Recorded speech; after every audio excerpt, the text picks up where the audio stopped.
आपातकाल के दौरान भारत के संविधान के प्रस्तावना में प्रियम्बल में 2 शब्द जोड़े गए हैं। राय साहब, आप इस विषय के बारे में कभी बोलेंगे या लिखे तो मुझे मालूम नहीं है, देखता हूँ। 2 शब्द जोड़े हैं। हम सब लोगों को मालूम है सेक्युलरिज्म और सोशलिज्म के, वो प्रस्तावना में नहीं थे, पहले प्रियम्बल में नहीं थे। उन 2 शब्दों को जोड़ा है। प्रियम्बल शाश्वत रूप से है, क्या सोशलिज्म के विचार आइडियोलॉजी के नाते क्या शाश्वत है भारत के लिए? सेक्युलरिज्म का शब्द भारत संविधान में नहीं था, प्रस्तावना में जोड़ा है। बाद में इसको निकालने के प्रयत्न हुआ नहीं है, चर्चा हुई, दोनों प्रकार के आर्गुमेंट्स हुए, तो क्या वो रहनी चाहिए प्रस्तावना में? ये विचार होना चाहिए। ये बाबा साहेब अम्बेडकर ने जो संविधान बनाया था उस के प्रस्तावना में ये 2 शब्द नहीं थे। तो इसके उद्देश्य क्या है, विचार किया जाए।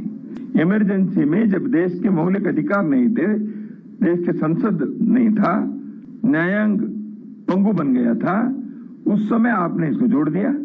तो इसलिए ऐसे कई बातें आज भी समीक्षा करने के लिए हैं। इस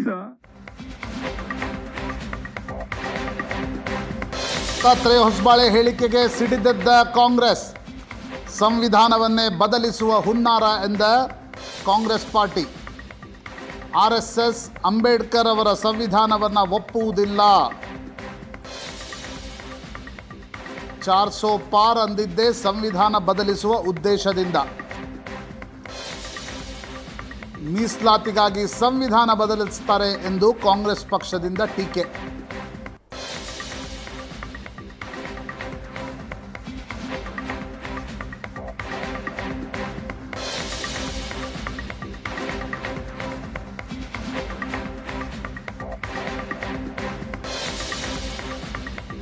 RSS ಸರಕಾರ್ಯವಾಹ RSS ಪ್ರಧಾನ ಕಾರ್ಯದರ್ಶಿ ದತ್ತಾತ್ರೇಯ ಹೊಸಬಾಳೆ ನೀಡಿರುವ ಸಮಾಜವಾದಿ ಮತ್ತು ಜಾತ್ಯತೀತತೆ ಅನ್ನುವ ಶಬ್ದವನ್ನು ಸಂವಿಧಾನದ ಪ್ರಸ್ತಾವನೆಯಲ್ಲಿ ಸೇರಿಸಿದ್ದು ತುರ್ತು ಪರಿಸ್ಥಿತಿಯ ಕಾಲದಲ್ಲಿ.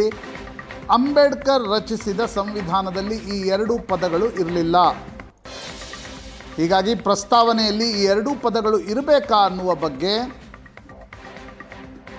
ಪರಿಶೀಲನೆ ಪರಾಮರ್ಶೆ ಮಾಡುವ ಅಗತ್ಯವಿದೆ ಎಂದ RSS ಪ್ರಧಾನ ಕಾರ್ಯದರ್ಶಿ ದತ್ತಾತ್ರೇಯ ಹೊಸಬಾಳೆ. ತುರ್ತು ಪರಿಸ್ಥಿತಿಯ 50ನೇ ವರ್ಷಾಚರಣೆಯ ಕಾರ್ಯಕ್ರಮದಲ್ಲಿ ದತ್ತಾತ್ರೇಯ ಹೊಸಬಾಳೆ ಅವರು ಮಾಡಿರುವ ಭಾಷಣ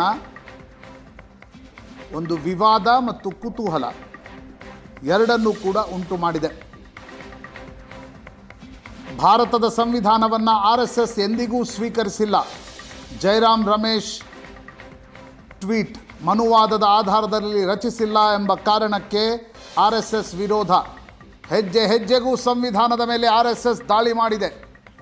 2024ರಲ್ಲಿ ಮೋದಿ 400 ಪಾರ್ ಎಂದಿದ್ದು ಸಂವಿಧಾನದ ಪ್ರಸ್ತಾವನೆಯನ್ನು ಬದಲಿಸುವ ಉದ್ದೇಶದಿಂದ. ಇತ್ತೀಚೆಗೆ ಸುಪ್ರೀಂ ಕೋರ್ಟ್ ಕೊಟ್ಟ ತೀರ್ಪನ್ನು ದತ್ತಾತ್ರೇಯ ಹೊಸಬಾಳೆ ಓದಲಿ ಎಂದ ಜಯರಾಮ್ ರಮೇಶ್.